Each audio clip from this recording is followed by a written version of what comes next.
এবার আর ticket syndicate নাই, এবার আমরা ইচ্ছা মতো টিকিট লইতাম পারলাম। কিন্তু সাকিবকে সামনাসামনি দেখবো, খুবই এই বিষয়ে আমি খুবই উচ্ছ্বাসিত আর কি। অনেক খুশি ভাই টিকিট কিনতে পারে। আমি চাই তামিম ইকবাল খেলুক, কারণ আমি তামিমের ভক্ত। আমরা বাংলাদেশের মানুষ টিকিট একটু বেশি ভালোবাসি, সেই জন্য আর কি আসলে টিকিট পায় না, টিকিট নিয়ে অনেক সিন্ডিকেট হয়। ঢাকা চট্টগ্রামের পাট চুকিয়ে বাংলাদেশ আফগানিস্তান সিরিজের স্বল্প দৈর্ঘ্যের ম্যাচ গড়াতে যাচ্ছে সিলেটের মাটিতে।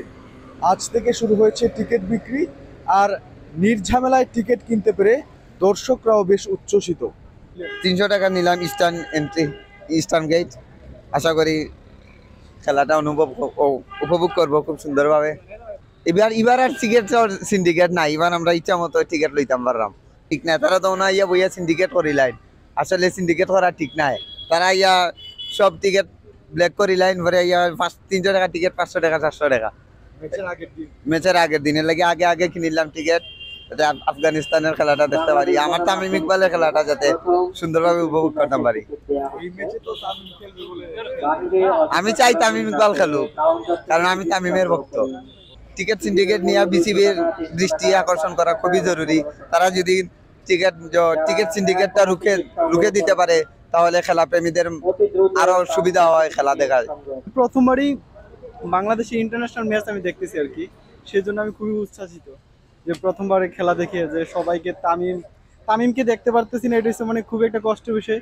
কিন্তু সাকিবকে সামনাসামনি দেখবো, খুবই এই বিষয়ে আমি খুবই উচ্ছ্বাসিত আর কি। আমি সাকিবের খুবই বিশাল ফ্রেন্ড, তবে কখনো সামনাসামনি দেখা হয় নাই। তবে ইনশাল্লাহ হ্যাঁ, শুক্রবারে মাঠে এসে সাকিবকে দেখতে পারবো।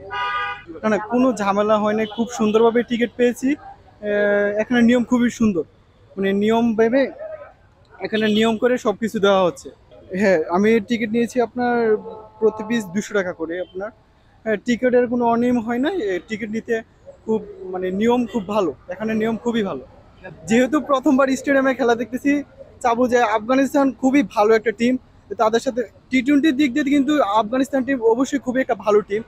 সেক্ষেত্রে চাবো যে বাংলাদেশ যাতে খুবই ভালো একটা মানে আমাদেরকে জয় উপহার দেয়, এই প্রত্যাশায় বাংলাদেশের প্রতি রইল আর কি। অনেক খুশি ভাই টিকিট কিনতে পারে। আসলে বুঝতে পারতেছি না ভাই, বৃষ্টির কারণে ম্যাচ হবে কি না হবে, অনেক এক্সাইটেড ম্যাচ দেখার জন্য, এর জন্য এতগুলো টিকিট নিলাম। বাকি ফ্রেন্ডদের হাতে সবাইকে ফ্রি গিফট করবো। 15টা টিকিট নিছি ভাই। এত টিকিট একজনে কেন?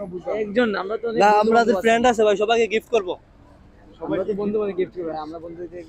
সিলেটে আমরা প্রতিবারই টিকিট নিয়ে সিন্ডিকেট হয় দেখতে পাই, যে একজন অনেকগুলো টিকিট কিনে তারপর এরকম কিছুই না ভাই, আমাদের ফ্রেন্ড স্টাফ আছে এগুলোকে দেওয়ার জন্য ভাই, আর কিছু কারণ সিলেটের মানুষটা বেশি আন্তরিকতা, বেশি ক্রিকেট প্রেমিকের জন্যই। আপনি দেখেন প্রায় অন্যান্য জায়গায় ক্রিকেট খেলা হলে প্লেয়ার দর্শক কেমন হয়, আর সিলেটে খেলা হলে দর্শক কিরকম হয়, সিলেটে এর জন্যই টিকিট নিয়ে একটু সিন্ডিকেট হয়, আর কিছু না। আসলে আমরা আমাদের ফ্রেন্ড স্টাফের জন্যই কিনছি ভাই, তেমন কিছু না যে বাইরে নিয়ে বিক্রি করবো এরকম কিছু না ভাই। স্টুডেন্ট তো আমরা মেসে অনেকজন থাকি, ওখান থেকে বড় ভাইরা পাঠাইছে আর কি 6-7টা টিকিট নিয়ে আসছে, আমরা সবাই মিলে একসাথে খেলা দেখবো, সেই জন্য আর কি কিনা। যে একটু সমস্যা হয়তো মনে করেন আমরা বাংলাদেশের মানুষ টিকিট একটু বেশি ভালোবাসি, সেই জন্য আর কি আসলে টিকিট পায় না, টিকিট নিয়ে অনেক সিন্ডিকেট হয়, অনেক হয়রানি বুঝছেন, মানে আসার পর টিকিট পাওয়া যায় না, মানে আফসোস, মানে কি নিয়ে মুড অফ নিয়ে ফিরে যেতে হয়, মানে খুবটা মিস করে খেলাটা। সিলেটের মাটিতে ক্রিকেট মানেই গ্যালারি ভর্তি দর্শক আর ব্যাপক উন্মাদনা।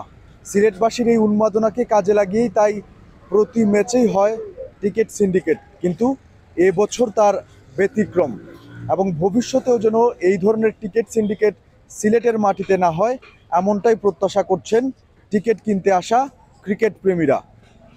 নিবেন্দু তালুকদার, সিলেট ভিউ, সিলেট।